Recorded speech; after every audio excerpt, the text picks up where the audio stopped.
PNP, good news po para sa ating mga Duterte supporters. Nagsalita na po ang spokesperson ng PNP.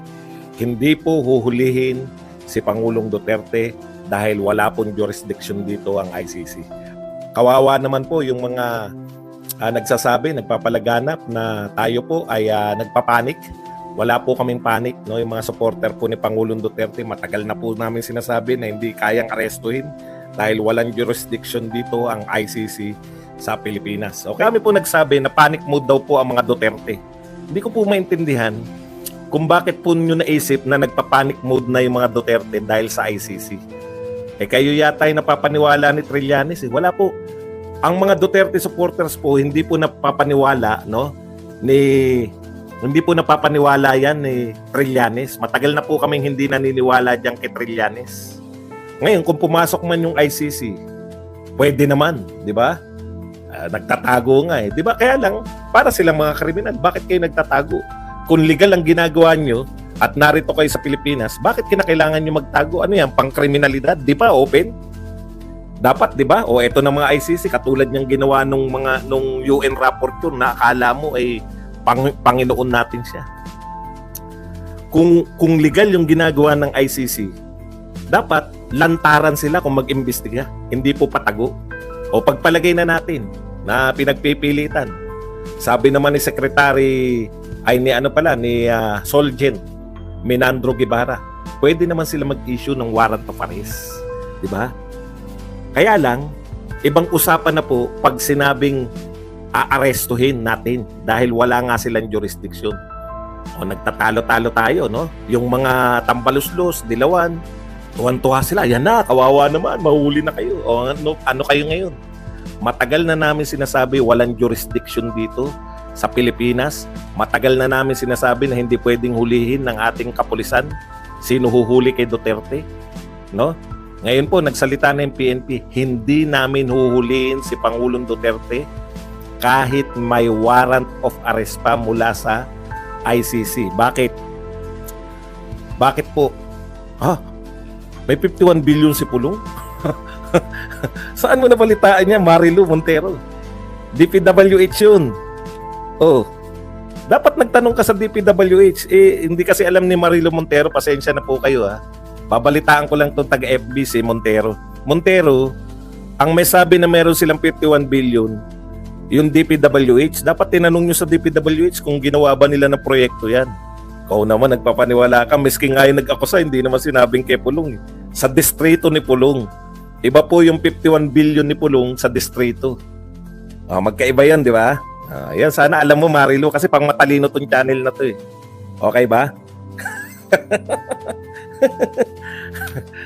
Magkaiba po yung pondo ni Pulong at pondo ng distrito ni Pulong. Yan po. Pag yung mga matatalino, naunawaan yan. Yung DPWH po, may DPWH dun sa distrito ni Pulong. No? Pondo po nila yun. Sino po umamin? Yung DPWH po. Sana naintindihan nyo ha. Yan po. Kasi dito, pang matalino kasi itong channel na to. Pag hindi kayo masyado matalino, dadahan-dahanin ko. Okay na ba, Marilu? Inapina, ay iba na yan. Inapina, wag na. Hindi na 51 billion yan, inapina. Ay, ulitin ko rin kay Ray. Teka lang, Ray, ha? Ay, ulitin ko. Yan po ay budget ng DPWH doon sa distrito kung saan ng congressman si Pulong. Hindi po budget ni Pulong. Iba po yung budget ni Pulong. Dapat tinanong niyo sa congressman kung magkano yung budget ni Pulong. Ayan, ha? Okay. Ayan, iba na yung usapin, yung inapi, ha? Wag na natin munang pag-usapan yan, yung inapi, ha? Kasi pang drama na yan. Matututo kayo dito. Ha? Matututo po kayo dito kasi pang matalino to eh. Nauunawaan nyo na ngayon na iba po yung distrito, iba po yung mismong budget. Okay na ba yun? Ayan. Dinadahan-dahan ko kasi baka hindi maintindihan pag mabilis. Okay. Okay, bakit po hindi pwedeng dakipin? Punta na po tayo ulit. Balik na kami ha. Sa pangmatalino ha. Babalik na kami sa pangmatalino. Okay. Balik na po tayo sa pangmatalino. Bakit po kinakailangan na yung pong bakit po bakit po yung PNP ay hindi po huhulihin si Pangulong Duterte kahit kung sakali pong magkaroon. Ngayon, una, wala pa pong sinabi po ng PNP na wala pa pong ini-issue na warrant of arrest. Okay? Kaya pag may warrant of arrest naman, hindi nila huhulihin dahil walang jurisdiction dito ang ICC. Yan po ay sinabi na ng Pangulo ng Pilipinas. Wala silang jurisdiction, pwede silang pumunta rito bilang pangkaraniwang tao. Kung mag-iimbestiga man sila, hindi makikipagtulungan ang gobyerno natin. O investigasyon pa lang nga, hindi na makikipagtulungan eh. No? Investigasyon pa nga, hindi na makikipagtulungan. Paano pa yung magbibigay mang-aaresto? Okay, meron pong nagsabi, medyo may kahinaan din po ang utak. Dapat po kasi nagtanong, hindi ba ICC naman ang huhuli? Ano? Hindi ba ICC naman, hindi naman yung PNP? Di ba? Ayan, kaya po lilinawin natin, wala pong police power ang International Criminal Court. No? Wala po silang police power. So, sino yung huhuli? Yun pong bansang miyembro nila. Kaya nga po, kinakailangan mo na miyembro ka para mahuli mo. Halimbawa po, yung Russia, bakit po sila hirap sa Russia? Si Putin po, matagal na pong may warrant of arrest. Bakit po hindi hanggang ngayon na-aresto? Hindi naman kasi member yung Russia. Pag member po yung Russia, yung pulis ng Russia, huhulihin po si Putin kasi merong warrant of arrest eh. Unless na pumunta si Putin sa ibang bansa, nakasapi ng ICC. No? Kung ang Pilipinas ay hindi kasapi ng ICC, wala siyang karapatan o wala siyang kapangyarihan na manghuli yung kanyang pulis.